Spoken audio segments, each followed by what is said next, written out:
A national hero, General Colin Powell tells us what we can do to help save America. Then, an unforgettable woman who claims she sees and speaks with spirits from a supernatural world. Hear her story and watch her unite members of our audience with loved ones they've lost as The View from Beyond continues. All that and more coming up on The View. I've always wanted to do a show with women of different generations, backgrounds, and views. A working mom, a professional in her 30s, a 22-year-old just starting out, and then somebody who's done almost everything and will say almost anything. And in a perfect world, I'd get to join the group whenever I wanted. This is that show. We call it The View.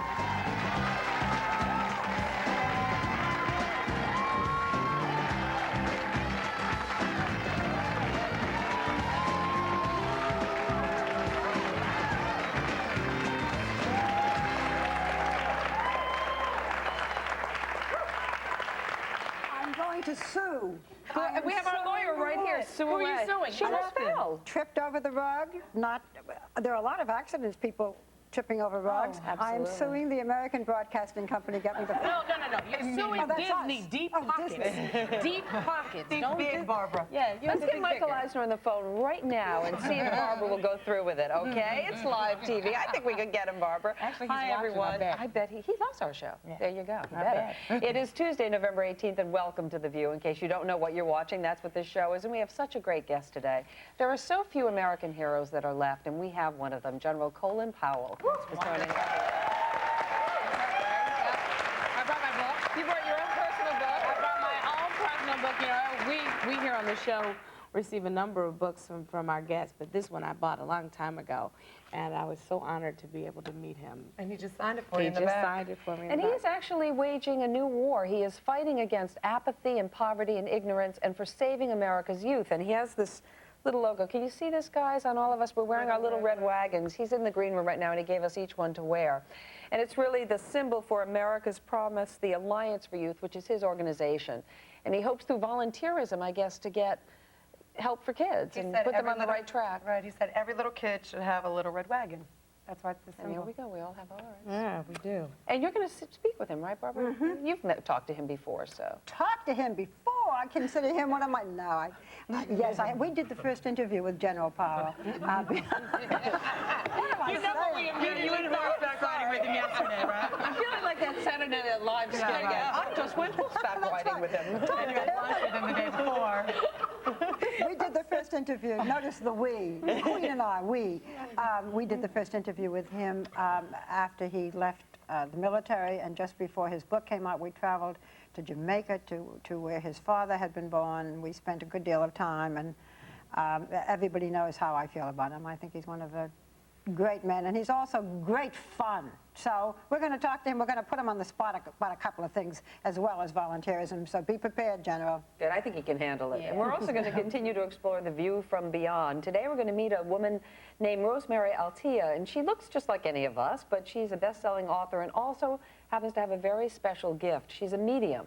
She claims that she can, by looking at us, see spirits around us of people deceased that knew us or people who have a message to send to us. She did meet one. Yes, I know. Yes, Oh, man, you're getting on my nerves now, Barbara.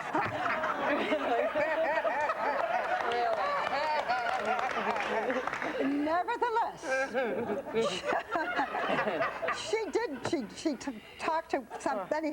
It was phenomenal. I have to really, I'm not saying another word this whole segment. All right. You know what, Meredith? I'm I have gonna to get tell off you, the this is too funny. I said to her, you know, you meet people, you say, hi.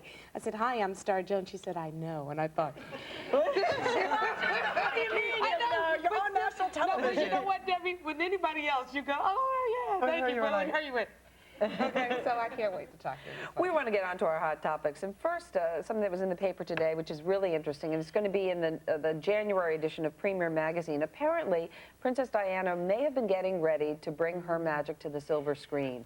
She was negotiating to do a movie, a sequel to The Bodyguard. And in the premiere magazine that's coming out in January, Kevin Costner is interviewed. The reporter, he said he was never going to talk about this, but a reporter stopped him and asked, is this true? And he said, yes, that they had just completed a second draft of a script for the sequel to The Bodyguard. He starred in that originally with Whitney Houston, and that he got through 30 pages of it, and that the part for her was really beautiful. And then a few days after that she died, he never finished reading the rest of the script. And it's not clear that, I mean, she was talking about it, it's not clear that she would have done it, but interesting. It's sort of like the Grace Kelly story in reverse in a way, you know? Actress to princess, and this is princess potentially to actress, so. Oh, no, that's so weird. You think it's weird? Yeah, I don't know if I'd want to have seen her do it. I can understand why she would want to do something like this. Well, most of her life, she didn't really have much control over what she did or who she was because someone was always telling her what she was supposed to be. So, of course, once she gets an ounce of freedom, she wants to explore every avenue and almost like she became a teenager again or something. But personally, I don't know if I would have wanted to see her on the silver screen. I think she's better than that. I say go for it. You Yeah. know that. I she's mean, much better. whatever floats your boat, go for it, Diana. I mean, I really would love for us to have been able to see it and debate it and have her still be here to do it. So I would be very supportive of her going for it. You know, it is interesting. You're not going to hear me say that I knew her, right? Oh, you're kidding. You did. But You did. you know, even if you don't, she really didn't know what she wanted to be. On the one hand, she hated the press and the paparazzi. On the other hand, she was going to be a movie star. On the one hand, she wanted to do more and more charitable work, have a private life. So on the other hand, she was seeking more fame. And it really was part of her, I think part of her charm and part of the reason that we all related to her was because there was this I want to be everything. I'm not sure who I am. I want to try everything, even Dodie, even the Playboy in the summer, everything. She wanted it all and yet really didn't know, even at that point, who she was. Barbara, that's a good thing about being 30 and single. You get to make those kinds of choices, you know? And I love that. It would have been interesting, too, if Dodie was somehow involved because he was a producer, so he may have been involved in these negotiations, too. We won't ever know. I doubt it. Yeah? It seems something more along the lines that Fergie would do, not die, you know? Fergie would want to do. Well, Right. she certainly had the They star went over it. quality without ever being in a movie, that's for Yeah. sure. Let's move on to another story. Our executive producer, Bill Getty, is happily married, but if he were not, would you, if you're not, the possibilities are endless, but why is everybody laughing? Would any of you date him?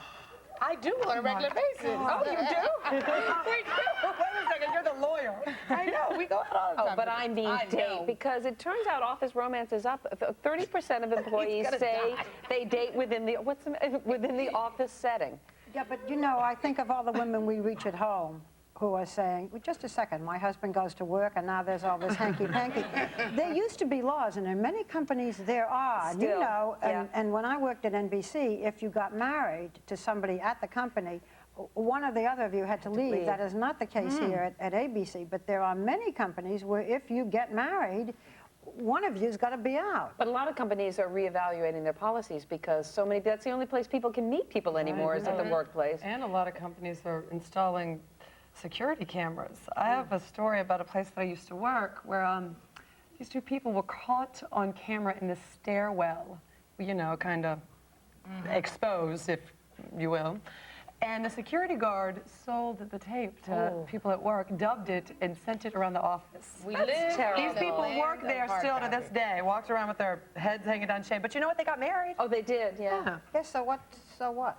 As long as it wasn't I you. mean, as long as it wasn't me. I know, there are no Exactly. tapes out. You know, this morning I called Business Affairs here at ABC to just... Leave it to you. Well, look, I'm supposed to come in here prepared, not just a jibber-jabber, right? So I found to ask, you know, what is our policy? And they were talking about there's no clear policy, no definite policy, but to remind us anything can lead to a sexual harassment claim. Because a lot of relationships don't end nicely, and one person may be mad that they're dumped, and then the next thing you know, if the other person is still pursuing them, then that could lead to a possible sexual harassment claim. So that's why a number of companies are saying, maybe we should have a policy, or maybe we should be looking at it. Well, I met my husband, Richard. He's a producer at CBS when I was working there as a reporter, and we ended up married. But I've always wanted to work with him. He never wanted to work with me because he thought This is what he told me. He thought it might, you know, put a damper on the relationship. So Make other people jealous, right? In like other colleagues. If you were No, working he with a thought I producer. was kind of a crazy person. He just didn't want to. He didn't like my style. really want to marry me. Didn't want to know that much about me. But I also had a boss who was dating another reporter. And I actually took him to lunch and confronted him because I could see she was getting better stories. And I said, look, more power to you, but I'm afraid that it's going to impact on all of us. And he denied it at the time, but later it came out that he was dating her. And don't you ask me. You know, you've got that face. But now that we know that Star has been carrying on with Bill, have you noticed? Friendship. Have you noticed? She gets more airtime than any. You are absolutely. Bill, we're taking you to lunch today. We need to talk. I want to finish up with one. This is sort of unknown. It will be coming out eventually in a book on ABC. And the folklore surrounding it. You know, the very, very big deaths at 2020. Very big. And you can't see anything going on. Barbara and Hugh Downs apparently have been playing footsie for years. Little known fact. Is it okay to mention it? Well, as long Although he's happily as married. long as it's only footsie, and if you notice, we keep our hands above the You desk. do, because you're That's dignified. right. We'll be right back with another dignified man, Colin Powell.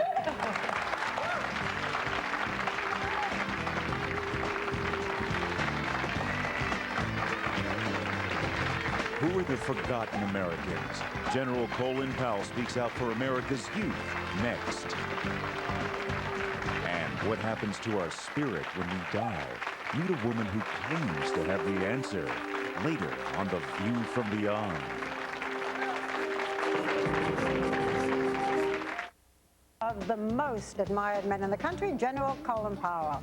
As chairman of the Joint Chiefs of Staff, his leadership brought us to victory in the Gulf War. Since his retirement from the Army in 1993, his popularity has only increased, and many people still won't take no for an answer that he doesn't want to run for President of the United States. But General Powell has repeatedly said that his passion is not politics. His true passion is volunteerism. Since the President's Summit for America's Future back in April, Colin Powell has committed himself to making a difference in the lives of our children. Please welcome General Colin Powell.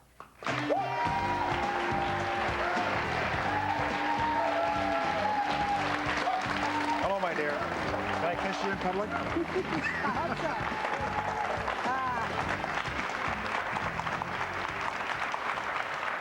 Well, we're going to talk about volunteerism because that is where your heart is, but I have to ask you a couple of questions about Iraq, okay? Quick questions, quick answers. What advice would you give? Well, the advice I'd give to the president, Yeah. and it's advice that, frankly, he understands and is following, keep the pressure on, keep the coalition together, have all the members of the coalition communicate to the Iraqi leadership that they will not be split apart, that he has to come back in compliance with the sanctions. But we are split apart from our allies. If we had to go to war, could we do it alone? Well, I don't think we want to do it at war. Want to do it alone. It's a UN problem, and I think the UN would have to take that step when it comes. But let's hope we don't have to go to war. This should not be something that leads to war. All he has to do is to come back into compliance with the agreements he made, and that's where the UN and all of our allies are solidified again. I mean, he was having some success a couple of weeks ago in starting to split us apart, and now he's brought us back together again, and I think the president is handling that well. Would you be part of negotiations if asked? There was a rumor that you might. Well, I haven't heard this particular rumor, obviously. Anything I can do to be helpful, I would be, but I would not expect to be asked, and I haven't been asked. Let's get to what you're really spending your time on now, volunteerism. There was this summit last April, and you are delivering a report to the president. Is it next week? We'll be delivering a report to the nation next Tuesday, where we will sort of report to the nation on what has been accomplished and a lot's been done. We don't hear about it that much. I mean, there was the big summit, all the presidents were there, big fanfare, and then we don't hear anything. What are the major things? There's a lot going on, and it's happening locally. For example, this morning here in New York, we had a marvelous meeting in the Waldorf with business leaders from all over the city, with Mayor Giuliani and the head of the United Way, Ralph Dickerson, committing the city of New York to bringing resources in the lives of 250,000 additional children right here in New York over the next several years. And it was a wonderful meeting. Yesterday in North Carolina, I was the governor of North Carolina, and he launched the North Carolina effort. So a lot is happening across the country. Does this mean money? It does mean money, yes, but it also means a personal commitment on the part of corporate leaders and individual Americans to mentor more, to get into the lives of children, That's what you really want. to create a partnership with the schools so that you can bring resources to that school, to reach out and spend a few hours of your life with a child who desperately needs to see a caring, responsible adult in his or her life if he doesn't have one now or she doesn't have one now. So we all are wearing our little red wagons because Yes. every little kid should have a little red That's right. wagon. And you talk about America's promise to young people. For the viewer at home, what can the individual do? Individual can first make a commitment to get involved. Contact your local United Way or your Big Brothers and Big Sisters program, the Boys and Girls Clubs of America. If you own a small business, perhaps you can open up an opportunity for a youngster to spend some time there in the afternoon in part-time work or in weekend work. Or let your employees go for a few hours a week to a school to read to a child, to just get into the life of a Whole child. one-on-one mentoring. That whole one-on-one mentoring, that one-on-one relationship that every child needs, not just with any adults, but with adults who are successful in life, who can be a role model, who can pass on the experience of the past and can be an inspiration to that child. How bad is it? I mean, we It's keep bad. hearing that you know, we're going to lose a generation. Well, there are 15 million children who are in need. There are also millions of children who are going to be just fine. They're filling our universities. They're leaders of the next generation. But we can't leave millions of youngsters behind. Children who are born to children. Children who see gratification on the street every day in the form of drugs and crime and don't think education takes them anywhere. We've got to break that cycle. We've got to get into their lives and tell them there's a better way to go about life and show them what the value of school is, what the value of doing the right thing in life is, how to stay away from drugs, how to avoid teenage sex, how to stay away from smoking, and all the pathologies that are on the street. And we, the adults, the successful adults of America, have to do this. You are passionate about this. This I am is very filling your passionate. life? It's filling my life, and I'm filling little red wagons. I got one for you, by the way, not besides that one. But I have one question. Oh, you have a, really? A present? Yes. But I got a before my present, Yeah. look, you know, again and again you say, I'm not going to run, I'm not going to run, I don't want to be president. Not just close the door, but will you say now that the door is closed and locked and use the word never, which you have not used before? I will say that I'm not interested in politics. We have no plans. There are no campaigns. I do not see a political life for me or for my family, and I have no such plans. Never? Right now, it's never. There's always that little door. No, I'm not leaving a door for you, Barbara. But a lot of people are going to think you did. No. Well, and I'll fix it for you. I do not envision any circumstances, but never is such a long time. Okay. Well, So let's say the next election. The Republicans say, we I- must have you. With the Republicans, there are lots of Republicans. Yeah. Some would like to see me, and others might not like to see me. Okay, it's not going to happen the next election? I am not seeking any political office, nor do I expect to, nor do I plan to, and I am not doing anything that would open that door. That door is closed in my life right now, closed in the life of my family. We are very satisfied and believe we can make a positive contribution in what I'm doing now, where I'm working now. That still is going to leave some people to say maybe. Only if you say so or encourage Keep doing it, right. Okay, now my present. Now, this little red wagon. Yeah. Don't hit your microphone. If I want to hit my microphone, I'll hit my microphone. I'm the general. You're not the general. Okay. But every child ought to have a little red wagon in life. A little red wagon is an instant identification with a child, to pull a kid brother or kid sister around, to pull around the heavy load of life, to pull around the dreams of life. And also a little red wagon with a long black handle so an adult can help pull that wagon on the difficult journey. And so in addition to the one that you have on your suit, I want to give you your own little special Barbara Walters little red wagon. This is America's promise. It says from General Colin Powell and America's promise to Barbara Walters. I love this. I'm going to take it to my pals who are so jealous. Will you join us, General? I ask. I don't say now because I'm scared of you. Yes, ma'am. Bring them out. Okay, here we go. Right over there. Later on The View from Beyond, find out why thousands of believers trust Rosemary Altea to unite them with lost loved ones. And later this week, he's always footloose and fancy-free, actor and now singer Kevin Bacon. Back with General Colin Powell, the the only man that can put Barbara Walters in her place, and she takes it, which we love. Now, she already asked you about the presidential thing. We won't bother you, but we will remind you that you've now hugged the three of us. Yes. And we would like to one day be able to say we hugged the president. That's all I'm going to say. And that's it. Okay, all right.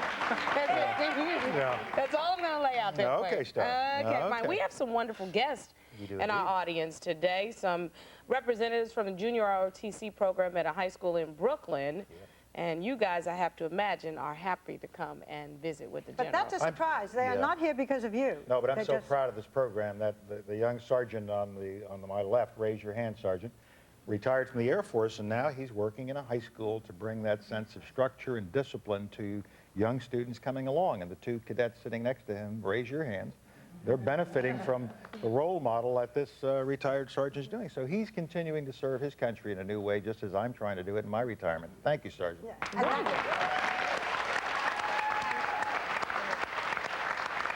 They are. We just heard while you were watching commercials, we just heard about them. I mean, we didn't Yeah, bring. no, And you nothing said, cooked about no, this, and no. you said, gee, these are, this is something that you doubled while you were general. Yeah, we had ROTC. 1,500 schools in America that had this program, and then after Desert Storm, people said, what more can the military do Yeah. to help young people?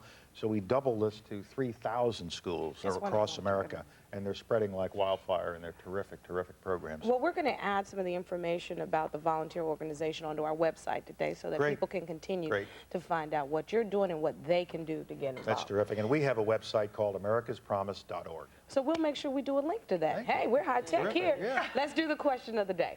Today's question of the day comes from Becky Latham from Evening Shade, Arkansas. What a great town. Who watches us on KAIT TV. Now, here's the question. When you were a child, what did you want to be when you grew up? And General Powell, I'll start with you. Believe it or not, the only thing I ever wanted to be, and I started time I was 17, and that was to be a soldier.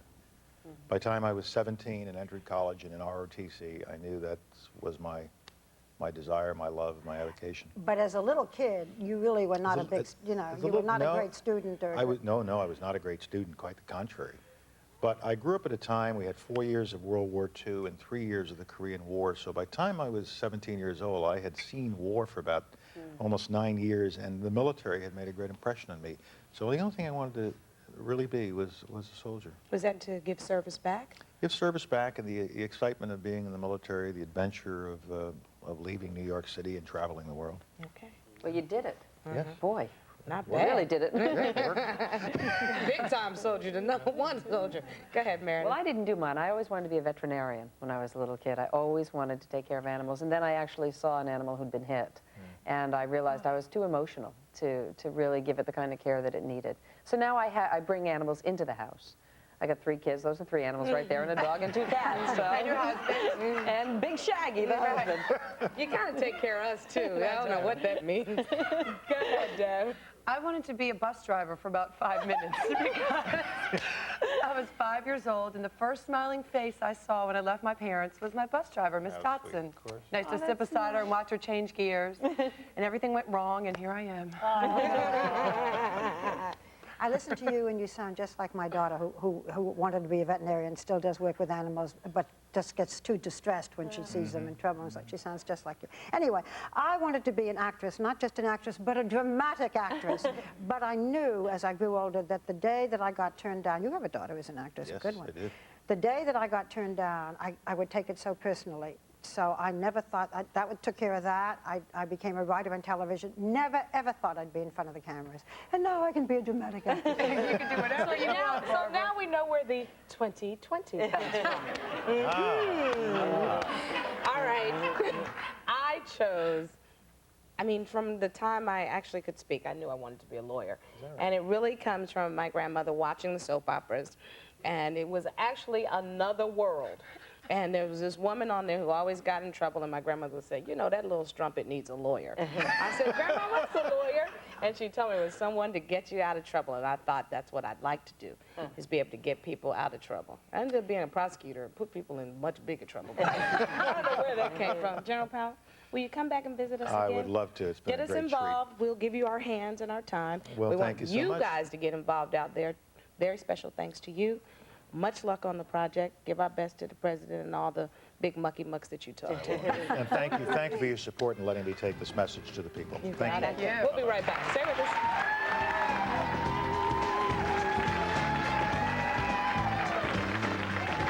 Do you ever feel a presence beside you? You're not alone. Up next, the woman who claims she can help you meet your guardian angel. And next week, one of the greatest entertainers of all time, country music superstar, Garth Brooks.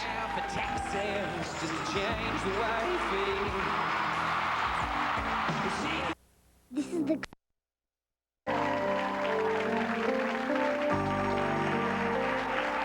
Today we continue our exploration of the view from beyond with a subject that has fascinated and confounded us for centuries, death. What happens when we die? Is there even a possibility that our deceased loved ones become our guardian angels? Well, our next guest is a spiritual medium, and she thinks she knows. Ever since Rosemary Altea was a little girl, she's had visions, she's heard voices, and she's been able to communicate, she says, with people who have died.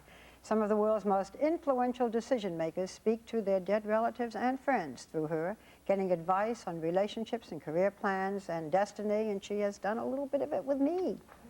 So please welcome the author of 2 international bestsellers, The Eagle and the Rose and Proud Spirit. Please welcome Rosemary Altea. Good morning to you. So, I mean, what everyone wants to know is, when we die, what happens? Is there life after death? Absolutely. I don't believe there is such a thing as death. I believe that we existed before we came to this earth. We have this wonderful journey, this earth journey, with all its trials and its difficulties, but all of its joys also. And then when we leave here, we just simply continue our journey on. But you say that there are spirits all around you. I mean, it's going to be so crowded, all these spirits everywhere. You know, it is. I don't have to be skeptical. A lot of people are. You know. What do you say to that? I know. Well, for those who are skeptical and say I don't believe, I say that's fine, because I know that I do, and I never worry with people who don't believe. That's entirely their own problem. And you see spirits around everyone you see? I do. Even as we're speaking now, Barbara, I have a lady sitting next to you who died of cancer. I do believe I've spoken to her before, sitting next to Meredith, rather standing next to Meredith. I'm sorry, I shouldn't do this so soon after this, but is a gentleman who, he's very ordinary looking, hair receding a little bit. He is pointing to his chest and also to his heart, and he tells me that at the end of his life, he died very suddenly, very quickly. His heart just went bang, and he died, and he's talking of you as a little girl. He's stroking your hair as I'm talking to you. And How old is he? he says young and handsome, but I think he's teasing.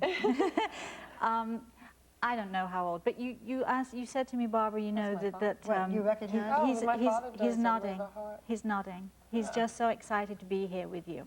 But you said, you know. That's scary. Oh no, you know. I mean, I don't mean that. I don't mean to be disrespectful, but that's a little scary. It is scary. But it's so wonderful, isn't it? I mean, you know, people say, oh, I wouldn't want to do that because I'm so scared. But haven't you wondered truthfully, honestly, in your heart, haven't you wondered, did he survive? Is he alive? Is he with me? We all know our loved ones are with us. I'm sure you know your father is with you. So isn't it wonderful that he is able to say, well, I'm here. And You know what? I think people don't know their father is with them or whatever. I think people want to believe it. It's more that. I've had this conversation with Star recently where it's nicer to believe that when you die, you go somewhere, because it's awful to think you don't. Yes. So, yeah. But you're confirming it. You're saying it's not just a belief, it's a reality, which is different. Yes, and after the shock, and it is a shock, I know, because you don't expect it so soon. We didn't expect to do this so soon. Right. But then the joy, and you have to say to yourself, and I'm sure your audience is saying, you know, I wonder if she can see anyone around me. The joy of actually connecting is so wonderful. Well, you have a spirit that actually guides you all the time, an Apache, like a medicine man, right? I do. This is what makes me sound so crazy. It does. I have to tell you, up until then, you can say, well, gee, maybe she, you know, has an intuition. But when you do this, for me, it's off the wall. So this is Gray Eagle, is 2,000 years old or something? That's right. Gray Eagle is not a commercial asset, I have to tell you. And if I were wanting to convince all of those skeptics who don't believe, I certainly would not have him with me, because he just isn't, he's not good, but commercially he's not good. But for me, he's wonderful, and he's been with me for all of my life, before my life here. We will continue to work together.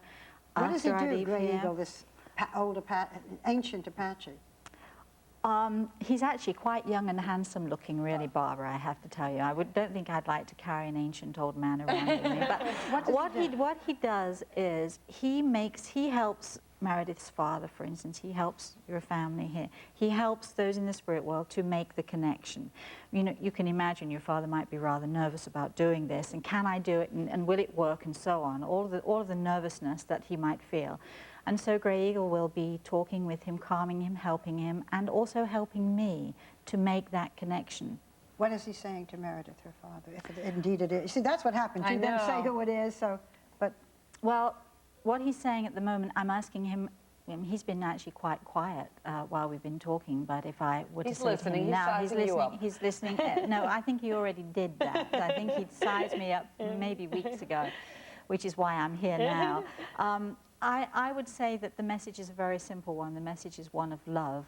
But what he will say as we go through the program, he may say all kinds of other things. I don't know what else he's going to say, but I'm sure a few other things. We're going to come back with Debbie and Star and see what you, Rosemary, Altea, feel about them. If we have a chance and we don't take too long, we can go to some members of the audience whom you've never met. We'll be right back.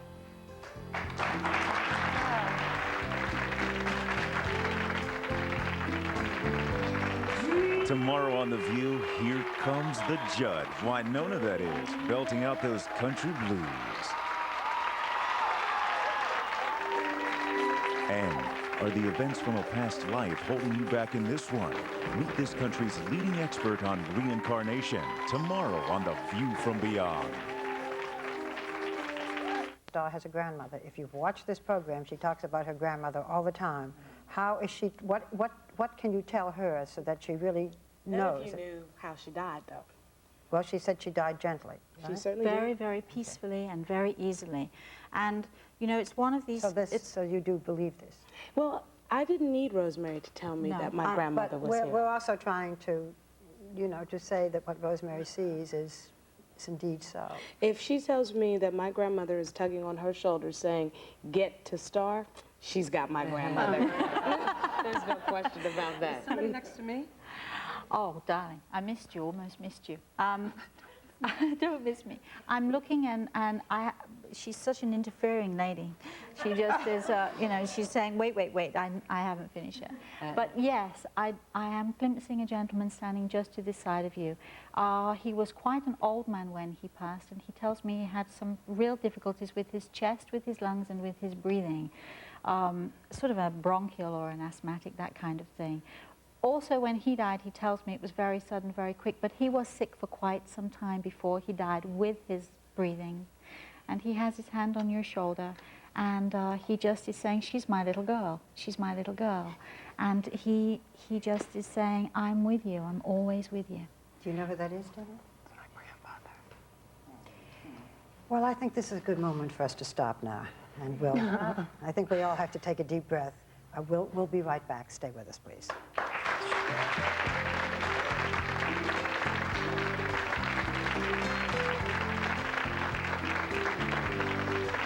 For tickets, call us at 212-579-1167 or write to us at 320 West 66th Street, New York, New York, 10023. You can also request tickets through our website at www.abc.com/theview.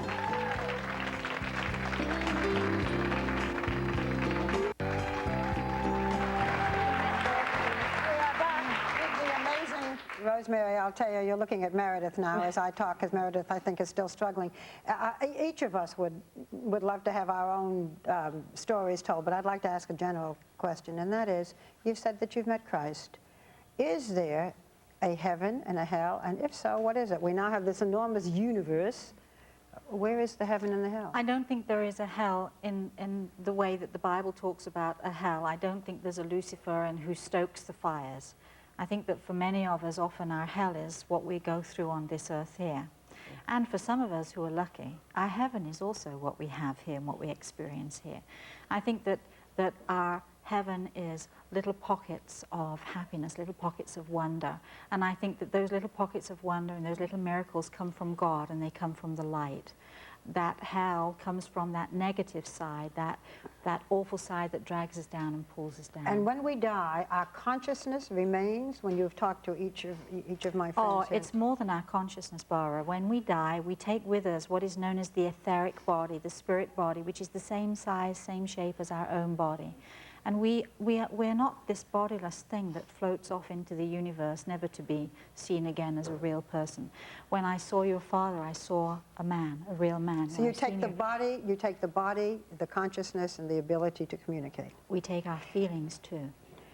We have so much more to ask you, I'm sure, and we would love it if you'd come back with us one day. They're all sitting in awe. I seem to be the only one who is not in another world, my dear. So we'll be right back.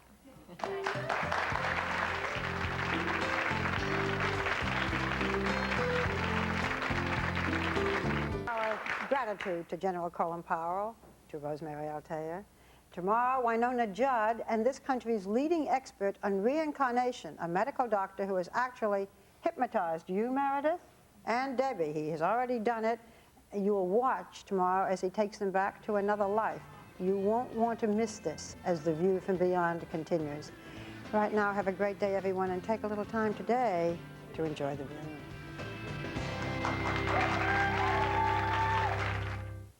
Tomorrow, How We Live. Lisa and Charlie out of the studio and on the streets for a look at how we